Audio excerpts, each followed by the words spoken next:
अस्सलाम वालेकुम दोस्तों। पाकिस्तान में अक्सर बच्चा पैदा होते ही उससे उम्मीदें बांध दी जाती हैं। मेरा बेटा तो इंजीनियर बनेगा, मेरी बेटी तो डॉक्टर बनेगी। फिर वो बच्चा बड़ा होता है और अपना मैट्रिक कंप्लीट करने के लिए स्कूल जाता है। वहाँ उसे हर बार एक ही चीज़ बार बार कही जाती है, अच्छा पढ़ोगे नहीं तो डिग्री नहीं मिलेगी, अच्छी नौकरी नहीं मिलेगी। उसके दिमाग में ये बिठाया जाता है कि अगर कामयाब होना है तो डिग्री लाजमी हासिल करनी पड़ेगी। और फिर ये सब यहाँ ख़त्म नहीं होता।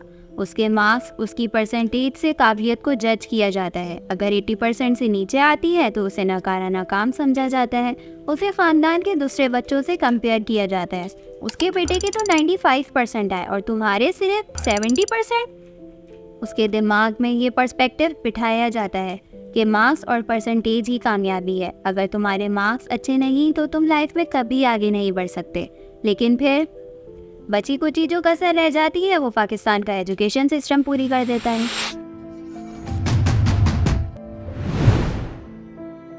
हर साल पाकिस्तान की सेंट्रल गवर्नमेंट अपने टोटल बजट का एक हिस्सा एजुकेशन सेक्टर के लिए एलोकेट करता है।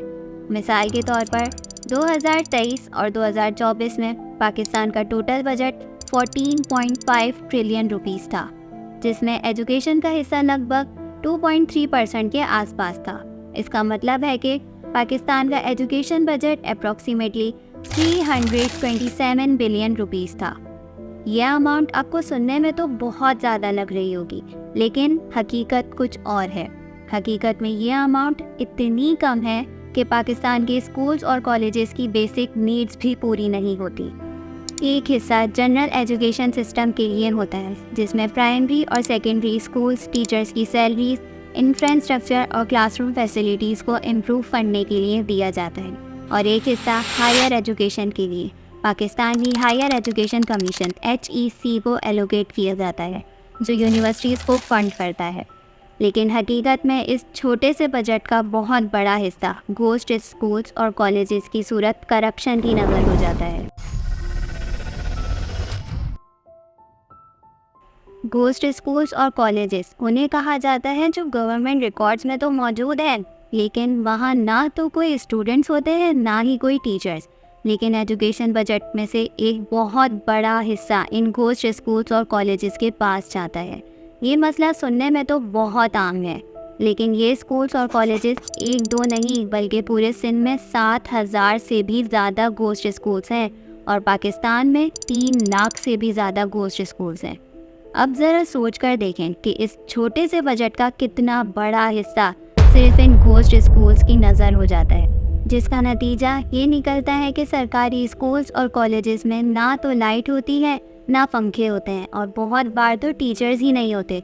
सिंध में लगभग 4 लाख से भी ज़्यादा गोस्ट टीचर्स हैं जो ना तो कभी स्टूडेंट्स को पढ़ाते हैं और ना ही कभी स्कूल जाते हैं, लेकिन फिर भी स्कूल रिकॉर्ड्स में उनका नाम होता है और हर महीने सैलरी भी लेते हैं। अब ज़रा सोच कर देखें कि इस सब के बाद कितना बजट एक्चुअल में एजुकेशन की इम्प्रूवमेंट के लिए यूज़ होता हो। जवाब है ना के बराबर। और उसका रिज़ल्ट ये आता है कि 40-50 साल से हर सब्जेक्ट की सेम बुक्स और सेम कोर्स पढ़ाया जाता है। इसका मतलब है कि आपके अब्बू ने जो पढ़ा सेम एग्जैक्ट चीज़ आप भी पढ़ रहे हैं, बगैर किसी इम्प्रूवमेंट, बगैर किसी चेंजेस के। अब जब वो बच्चा अपने इंटरमीडिएट के एग्ज़ाम्स पास करता है, वो सोचता है कि अब आगे की मंजिल आसान है। वो सोचता है कि मैं अपनी ग्रेजुएशन कंप्लीट करूँगा, अच्छी जॉब मिलेगी, घर बनाऊँगा, गाड़ी खरीदूँगा, अपने सारे सपने पूरे करूँगा। ये सब उम्मीदें लेकर वो यूनिवर्सिटी ज्वाइन करता है, अपने ढेरों असाइनमेंट्स टाइम पर सबमिट करता है, अपनी अटेंडेंस पूरी रखने की कोशिश करता है, अपने आप को कमरे में बंद कर लेता है और अपने सपने आंखों में सजाकर दिन रात मेहनत करता है। लेकिन फिर जब वो डिग्री हासिल कर लेता है, उसके बाद बहुत उम्मीदें लिए कई जगह जॉब के लिए अप्लाई करता है, लेकिन हर जगह उसे किसी न किसी वजह से रिजेक्ट कर दिया जाता है। लगातार रिजेक्शन के बाद आखिरकार उसे समझ आता है, जिस सपने के पीछे भागते हुए उसे अपने लाखों रुपए लगाए, अपनी आधी ज़िंदगी लगाई, लोगों के ताने बर्दाश्त किए, उसे कुछ हासिल नहीं हुआ। जानते हैं वो बच्चा कौन है? वो आप हैं। आप खुद को जानबूझकर ऐसी रेस में डाल रहे हैं जहां पहले ही लाखों लोग आपकी तरह सपने लिए दौड़ रहे हैं। और इस रेस में बहुत ही कम ऐसे होते हैं जिन्हें मुश्किल से ही सही लेकिन जॉब मिल जाती है। पाकिस्तान में ग्रेजुएट लेवल अनएम्प्लॉयमेंट की सिचुएशन बहुत कॉम्प्लेक्स है। एक तरफ जहां हर साल लाखों स्टूडेंट्स ग्रेजुएट करते हैं, वहां दूसरी तरफ जॉब मार्केट में इनएजुकेटेड यूथ को सूटेबल एम्प्लॉयमेंट मिलना मुश्किल होता है।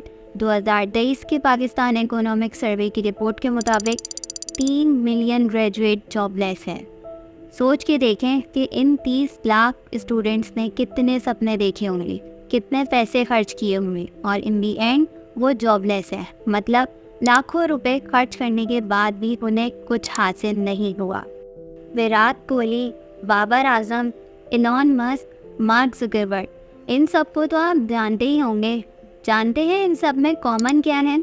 ये सब उस रेस का हिस्सा नहीं बने जिसमें आज लाखों स्टूडेंट्स ऑलरेडी दौड़ रहे हैं। इन लोगों के पास ग्रेजुएशन डिग्री नहीं है, तो क्या ये लोग नाकाम हो गए? नहीं, बल्कि इन लोगों ने वो रास्ता चुना जो ये लोग खुद करना चाहते थे, जिस चीज़ में इन्हें खुशी मिलती थी। अल्लाह पाक ने हर इंसान को अलग क्वालिटीज़ के साथ दुनिया में भेजा है। मिसाल के तौर पर अगर एक बंदा सिंगर है क्योंकि उसकी आवाज़ अच्छी है, उसे सिंगिंग आती है, तो क्या लाजमी है कि आपको भी सिंगिंग आनी चाहिए? क्या आप उसकी तरह बनने के लिए पूरी ज़िंदगी लगा देंगे जो आप कभी बन ही नहीं सकते? अगर आप पेरेंट्स हैं तो कोशिश करें कि अपने बच्चों पर आपकी मर्ज़ी पूरी करने का दबाव ना डालें। अपने बच्चों को दूसरों से कंपेयर ना करें। अगर किसी का बेटा पढ़ने में अच्छा है और आपका बेटा नहीं है, तो हो सकता है आपका बेटा किसी और फील्ड में अच्छा हो और वहाँ ज़्यादा अच्छा परफॉर्म कर रहा हो। मैं ये नहीं कह रही कि आप स्कूल जाना छोड़ दें, कॉलेज जाना छोड़ दें, पढ़ाई छोड़ दें, लेकिन इस चीज़ को अपने जीने का मकसद ना बनाएं, क्योंकि आप उस फील्ड से ज़्यादा किसी फील्ड में अच्छे नहीं हो सकते जिसमें आपका अपना इंटरेस्ट हो, जिसमें आपकी खुशी हो। फैसला आपको पढ़ना है। आपको अपनी लाइफ के 24-25 साल इसी रेस में लगाए रखने हैं या उस चीज़ पर मेहनत करनी है जो आप चाहते हैं। फैसला आपका।